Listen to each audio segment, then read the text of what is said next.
and Kiss Alive too. I was like, dude, I got it. Oh, and Bob Seger's Greatest Hits. Like those, I was like, make sure those are in the car for the first time we got kind of go driving around. Warner's a big band for me. Dirty White Boy, all of that. Feels like the first time. I Want to Know What Love Is. Even the ballads were really good. We are seeing Kool and the Gang going. So, get down there. They're fun. They're good. I think people may forget that Kool and the Gang gave you this one.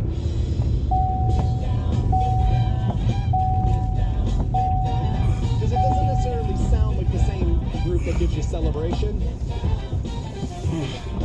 Like, I think a lot of people would have probably had this as the Gap Band. If you don't know the Gap Band, pick up their greatest hits. Oh my God, are they underrated? Wait till you hear how much Nirvana lifted from the Gap Band. Wait till you hear that.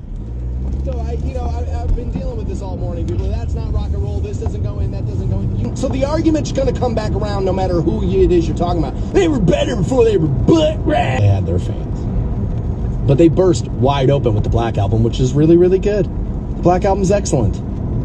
Do I prefer Ride the Lightning? Yes, I do. Absolutely. Let me just tell you, we weren't sitting there going, oh, I mean, really, somebody should be out there talking about how after Puppets it kind of falls apart. Like, nobody was talking. We were just happy. The reason why the Rock and Roll Hall of Fame is the way it is so it's mass appeal, so people want to go. Otherwise, you know what the Rock and Roll Hall of Fame would be if we did it your way? The place you had to drag your wife to, not the place she wants to go. It's a tourist stop. So people from out of town are like, dude, I'm going to go look at the 5 heavy metal albums that were important. No, that's not what they want to do. It's a celebration of music. And again, the term rock and roll, we don't even use that term anymore. When you get new stuff out of that, rock and roll is not the term. It's not. God, we went from the argument being it shouldn't even be in Cleveland to now these bands go in and this band doesn't. So now all of a sudden it's a sham of an organization. It's like this. I mean, aren't you just happy they give you something to cry about? I mean, everybody just complains. If you're me, it's like, well, at least we got something to talk about a little bit amongst one another, because everybody freaks out about it. It's like you knew what was going to happen. Don't get mad about it every year. If you want to ignore it, ignore it. The amount of times people will tell me that they have never been to the Pro Football Hall of Fame, I'm like, dude, what? What do you mean you've never been? Your curiosity didn't take you to exit 107? Like, really? Like, are you kidding me? You can't be bothered to go to Fulton, for crying out loud? I'll never understand that. Because again, I always say, dude, those places close their doors. Good luck with your cities, man. Good luck. We need all the tourism dollars we can get our hands on. We need that. And so the debate of who goes in, doesn't go in, it's like it's long over. I think there are bands who have been made to wait too long. Ozzy going in as a solo artist now feels too long. But I'm happy they got him in before the Jimmy Buffett thing. Because that feels like a little, honestly, that feels disrespectful now. That Jimmy Buffett, it almost feels like, oh, why? So because he died? That one feels like you would have put him in before. You're putting him in because he died now. And I don't want to see that for other great artists. Don't blame the station. We expected you to cancel him by now. Well, my horoscope said that I should. We're going to take a look. We had been talking about the Rock and Roll Hall of Fame inductees. We now know rock and roll, and like we've been over this a million times. It's like, well, rock and roll, again, is more an attitude than it is a sound. Otherwise, it's just the Big Bopper. Otherwise, that's what it is. Because that's rock and roll. That was the music that coined that term. That's what did it. Get a machine. Right? So arguing about what goes in the rock makes sense. Then I think you have an argument there. Mary J. Blige should be in before her. Absolutely. But this is about putting on a television show. It's about getting people to buy tickets and come through the door, and less about trying to impress Bradley, who's listening to me right now.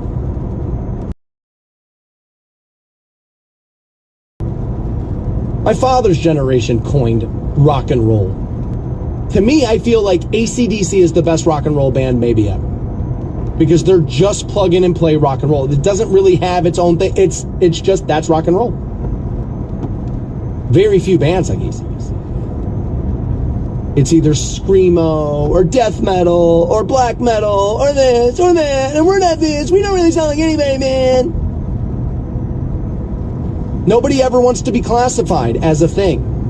Well, I mean, technically, I guess you could call us punk rock, but we're more this and we're more... I mean, that's every musician ever. That's who they are. Do I think Bad Company had a better career than Mary J. Blige? Sure. Did they have bigger songs? Yes, and I like both.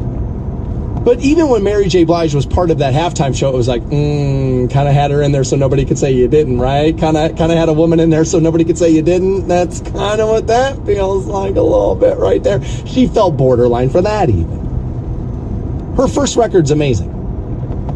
I mean, amazing. It's really good. I love her. But I would not have put her in before Bad. That feels a little crazy. It does. Bad Company had hits, man. And I mean hits. Again, 10 from 6 is their greatest hits record. 10 songs off of 6 different albums, if anybody can't make that connection there. And really good. Really, really good. And they kind of, to me, them and Foreigner, in Foreigners going in this year, they feel like they time-stamped that era. Like the late 70s, mid 70s to early 80s, it kind of feel like that's that sound. And I think what hurts Bad Company and Foreigner, I think what hurt them both for so long is, if you close your eyes, they're kind of the same band. They're interchangeable. It's almost like Collective Soul and Nickelback. Close your eyes. Same goddamn band. Same band. Which, by the way, wait till Nickelback goes in. And guys, they're going in. They are going to moonwalk in. They've sold more tickets than your favorite band. They've sold more albums than your favorite band. Nickelback absolutely killed it. And they're pretty damn good. Yes, some of the, look at this photograph. Right. Yeah, okay. Plenty of album songs on there. By the way, one of your guitar gods, Dime, loved the Nickelback boys. Loved them. So much so that actually Chad Kroeger wrote a song about his friendship with Dimebag Darrell called Side of a Bullet, because they were buddies. There's videos all over YouTube of Dime drinking those, what was it, Blacktooth Grins? Is that the drink he used to make? Whatever the hell that thing was, whatever that hillbilly thing was. There's videos of him and Chad Kroeger pounding those on the tour bus nonstop together. I always find that interesting about music. Musicians respect musicians. It's only the fans that ever create these debates between the two bands. Occasionally, yes, some of those like thrash metal bands, we see you with a Motley shirt, we'll rip it off your body, and then we'll make wristbands out of the shirt, man, because you're a poser. It's like, no, dude. The guy who has to be all thrash all the time, you're the poser. Most people are complex. They have multiple emotions about different things. Only being one, of course, by Tommy Lee of Motley Crue. Not that he is a deep thinker or anything, but he did nail that one. All the best art ever comes from a man not being able to have the woman he wants. And that's the art. All thrash all the time, otherwise you're a poser! It's like, no, dude, you're a poser. And you're not cool enough to stand there and tell your friends you like things that maybe they would make fun of you for. You know why? Because you care so much what your friend circle thinks. Oh, way to go, Alpha. By now, you're asking yourself, is he trying to be wrong? You incinerating that I'm dumb? The Stan Sperry Show. Welcome back to the program. Mondays at 8, we talk to my buddy, the co-founder of WaitingForNextYear.com, Scott. And he can be found on X at WFNY Scott. Now, there has been some studio upgrades made to my board recently, and they moved where my phone bus is, so hopefully this works. Scott, are you there, buddy? Look at you. Yeah, keep scoring runs. I mean, they beating the Athletics 6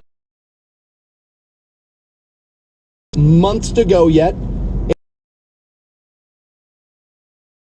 I asked you last week, are we going to be sitting here at some point in this, at least on their side of the baseball. Is that a thing, or is this just welcome to early part of the season? They're outperforming, and they got a little motivation, but it's still too early to tell. What do you make of that? I mean, a little bit of both, right? I mean, I was going to say, I don't want to sit here and pretend that the Guards are the only team that have injuries, right? I mean, there's been a lot of pitching to have been, sort of bit by the injury bug. So, I mean, the Guards aren't alone there, but there's a really good chance that's the case, and it kind of goes back to, anybody who's listened to me over the last several years. And, we talk a lot about the safety net with this team, and they just don't have one, right? It's more like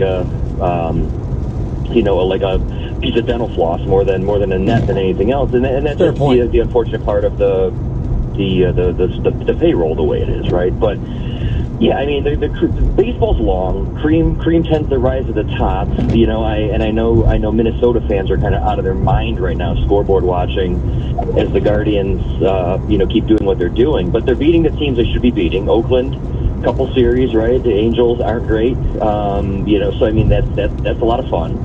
Typically, this team starts off slow because of the cold weather. So I mean, if this is a sign of, hey, there's plenty more of this to come when the weather warms up, that's even better. But definitely a good story, good start for a new skip, like you said. And if they keep scoring runs, oversimplifying here, but they're going to need to score runs to win games because they're just not going to have the depth as you alluded to with Bieber being out. So great story. I'm not sure how many people are paying attention to him just yet because we are kind of still in the throes of NBA, and Bally's is impossible to kind of wrestle with from a viewership standpoint. But it's great to see them starting off the way they have. Yeah, their television contract, I feel like, does them no favors. I would love to be watching more baseball than I am. The Bally's thing last year, it was like, are they going bankrupt? Are they not?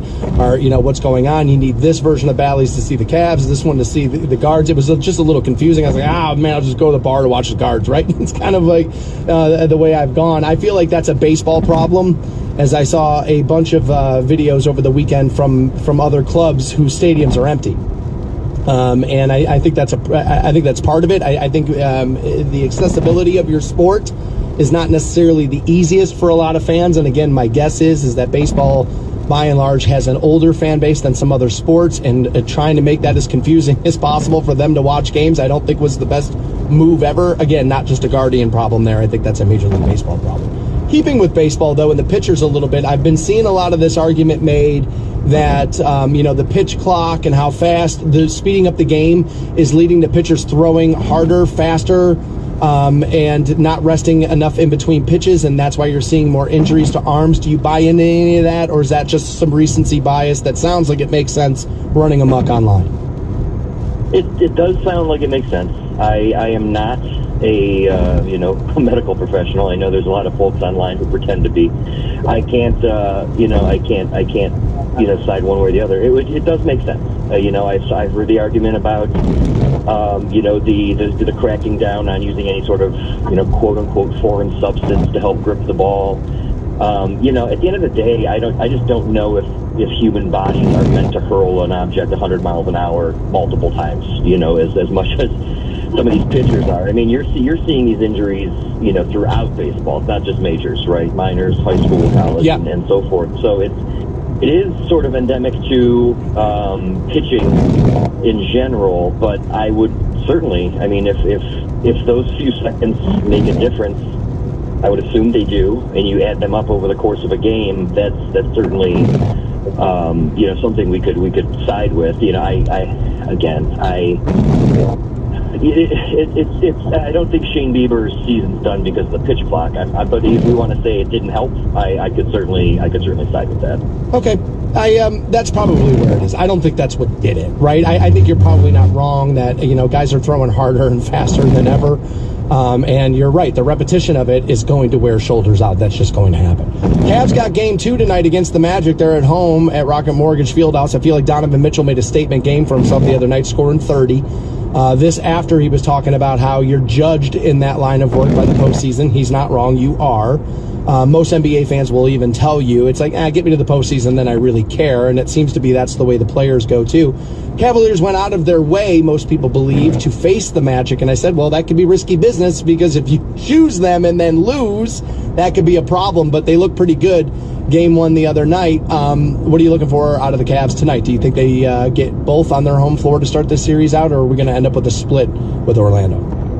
There's a lot being made about Orlando's potential adjustments between games.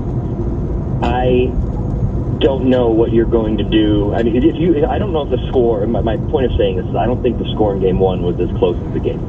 I agree. Having watched it, I agree. I think between Orlando's free throw disparity and the Cavs being pretty relatively cold from 3-point range, which is not like them, that game could have been much, much worse for Orlando. So we'll see what happens.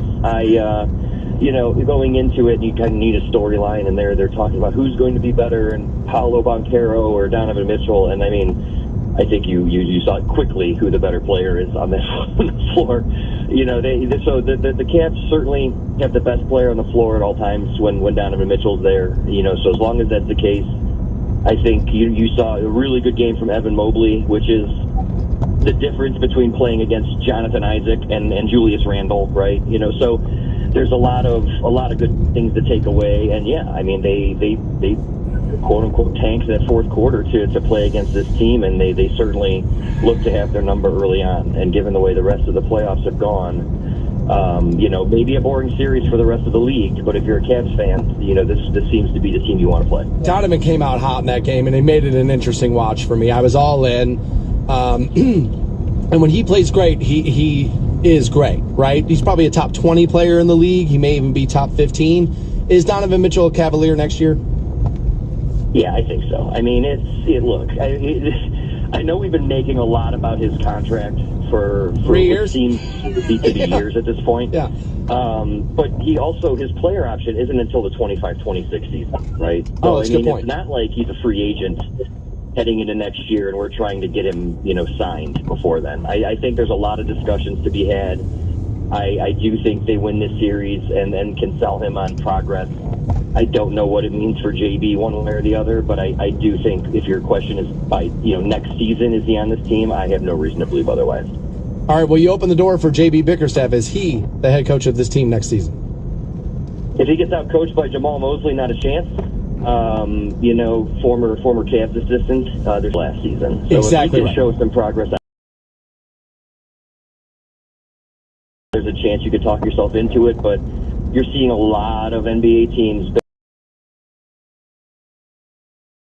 the 2 seed, right? midway through this season. So the guys, regardless of if I think there's going to have to be some. I do think a lot of it will depend on how this season ends, one way or the other. Talking to Scott from waitingfornextyear.com. We do have the draft right around the corner. Browns don't have a whole lot of picks. We'll get some draft reaction out of you come Monday morning here on the program. Buddy, have a great week, man. We'll talk again soon. Take care, Dan. Thank you. Always good to have Scott on the air with us. Apparently some of you are still experiencing, and I guess it would be most of you, still some phone issues. Again, they moved some stuff around this board. That's the first time I've had Scott on the air since we have done that. And so I think we're just, troubleshooting some other issues we have in there. I apologize on that audio, and we'll be right back to talk a little bit of this Sheets lawsuit. Let's do that next here on The Stansbury Show. He was the most hated man in America. And then Kanye came along. Ah, thanks a lot, Kanye. The Stansbury Show On Rock 106.9. 9 a.m. this morning, we'll take a look at the career of Lana Rhoades, her regrets, and then also pass out a $1,000 keyword, which apparently is as much money as Lana Rhoades was making to make some movies. Yeah, we got lots to talk about with her coming up at 9. Looking forward to that conversation. That at 9 a.m. In my lifetime, I have seen the attitude towards getting food at a gas station go from ugh to I might actually choose to go there. Now, there's a lot of reasons for that, and one of them would have to be the fact that gas stations have stepped up their game while delivering warm food for people to eat. My buddy's dad owned a gas station when I was growing up. It was one of my first jobs. 3 car service bays. You could buy a little Hostess and get your cigarettes, get some fuel, get out of there. That was it. Like, it wasn't what it is today. Right? Now, you go to that same gas station today, it's still there on the corner of Aurora and Harper Roads in Solon. It's still there. Those service bays are gone, and they're now filled with snack cakes. You know, my dad's buddy, when I was growing up, had a Sohio station. You guys remember those? It's been a little while. He didn't believe in selling cigarettes because he didn't want to peddle those. He felt like it was bad, so he didn't sell cigarettes at his gas station. I couldn't even believe it. He ended up getting out of the gas station business, just opened like a car repair business because, well, he couldn't survive the gas station business by not selling the cigarettes. We have looked at these things completely differently in my entire life. I've seen it change. Sheetz is one of the big ones here, right around the corner from here. And their food's pretty good. It's on par with a lot of other fast food type options you'll get. And they even got some stuff that you can't get at some other places. Like, I'm a big soft pretzel guy. Sheetz has those. Kind of like that. I like the fact that they have that, right? Now, however, Sheetz convenience store chain has been hit with a lawsuit by federal officials. They're claiming that the company discriminated against minority job applicants. Sheetz has over 700 stores in 6 different states, including here. Apparently, they discriminated against Black, Native American, and multiracial job seekers by automatically weeding out applicants whom the company deemed to have failed a criminal background check. That, according to U.S. officials. Is it their fault? Sheetz is to blame because other people failed a criminal background check? I don't know about that one. That seems a little crazy. Now, the president did stop by a Sheetz for some snacks this last week, from what I understand, that while campaigning in Pennsylvania. The Equal Employment Opportunity Commission filed a suit in Baltimore against Altoona, Pennsylvania-based Sheetz, alleging that the chain's long-standing hiring practices have a disproportionate impact on minority applicants and thus run afoul of federal civil rights law. Sheetz said Thursday, we, quote, does not tolerate discrimination of any kind. Diversity and inclusion are essential parts of who we are. We take these allegations seriously. We have attempted to work with the EEOC for nearly 8 years to find common ground and resolve this dispute. The company's spokesperson, that's Nick Ruffner, had said that in a statement. I don't understand, if people are failing a criminal background check, how this is Sheetz's fault. Is the question, or is the suggestion rather, that they should not run background checks for people who work there? I don't know if I love that. Running a background check can help tell me who has been guilty of stealing in the past. You're not going to catch everybody. Somebody steals for the first time eventually. That happens, right? For sure it does. But I'm not sure it's their responsibility to lower the standard of what it takes to get a job there to have this shake out the way we want it to. I don't know if I love that. As a matter of fact, I know that I don't. More background checks are probably helpful. Having been a business owner, I would want to know as much about a person as I possibly can. Does that tell me everything I need to know? No, it doesn't. But it can help paint a picture. It can help fill in some gaps. They broke this down by number. And so the groups listed had been African American, Native American, and I'll scroll down here and I want to make sure, and multiracial job seekers. So according to the data out, it turned away more African American applicants, and then Native American applicants, and then multiracial. So it's turning down the background checks, by the way. Less multiracial applicants than other groups. I'm sorry, but isn't that the system working? Because multiracial applicants are getting in, Native American applicants are getting in, African American applicants are getting in. We're just turning away a larger portion of people from certain groups. All that does is tell me, first of all, it doesn't really tell me anything. People will tell you, wow, look at the group of people, this we know, and then you're going to hear this one a lot, the 13% and all this other crazy stuff that happens. That's, you know, and I don't even think it needs to go that far. Applicants are getting in and being hired. So this isn't like they don't hire multiracial people, they don't hire Native Americans, they don't hire African Americans. What they're saying is here is that their background check leads to them not hiring people who have failed said background check, no matter who they happen to be. How is this a problem? How is this an issue?